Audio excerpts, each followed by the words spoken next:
請問你讀書有冇好返啲啊？可能如果想要再過幾年，可能要結婚啦，或者點都好啦。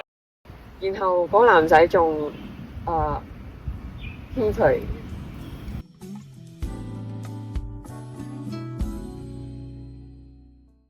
Vicky，中四，一開始係喺車站度遇到啦，比較似偶像劇嘅劇情。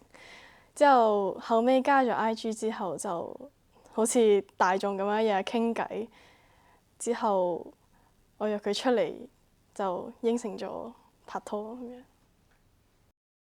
我依家中六就拍咗半年拖。我一開始係喺補習社識佢啦，然之後佢坐我側邊，然之後咧咁啱發覺佢同我住同一區，因為上同一架巴士。然之後就下一個禮拜就開始喺度同佢傾下偈咁樣咯。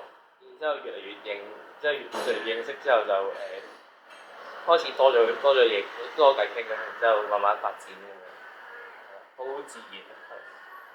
大家好，我係今年中六嘅一個學生，我叫 Rachel。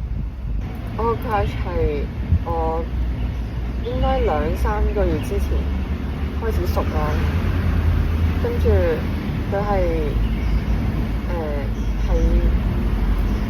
即係大我2歲，咁其實我都唔係好知點解就兩個人就有啲咁嘅 feel。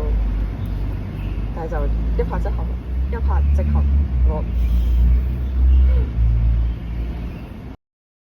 因為覺得佢好靚仔，好啱我睇。呢間糖水鋪係我第一次同佢食糖水，就係嚟咗呢一度咯。然之後嗰陣時話呢度好有趣啊，呢度好有特色咁。然之後點樣講好咧？我覺得似草莓蛋糕配螺螄粉，因為草莓蛋糕係好食嘅，但係你食多幾啖會好甜啦，就好流啦。同埋螺螄粉係鹹嘅，但係雖然佢臭，但係佢係香嘅，所以就兩樣嘢係搭配住咁樣嚟講，係啊。我同佢喺晏晝啦，去維港喺度散步傾偈咯。之後我都影咗好多相，傾到好夜，好多 deep talk 咁樣，就覺得自己好浪漫、好幸福嘅感覺。對我嚟講，其實係唔開心嘅時候比較多。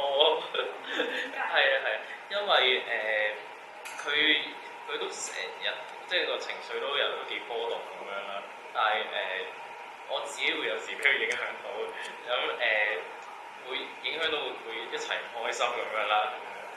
但係其實如果係靜翻嚟慢慢諗，會覺得都幾浪漫呢件事。係。我覺得主導嘅話係開心嘅，開心到傻嗰種啦。跟住，但係應該有2種情緒一齊，就係一種係開心啦，一種係會係咁猜佢嘅諗法，同埋有少焦慮，因為真係唔知對方即係我嘅角色喺對方心入邊係乜嘢，我都唔知佢係點樣睇某一件事，或者我講嘅某一句説話，咁就喺度估咯。咁對自己嘅心理，我諗都唔係咁好啦。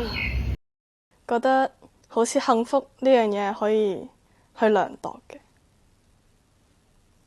因為我覺得幸福係好難去具體咁樣講。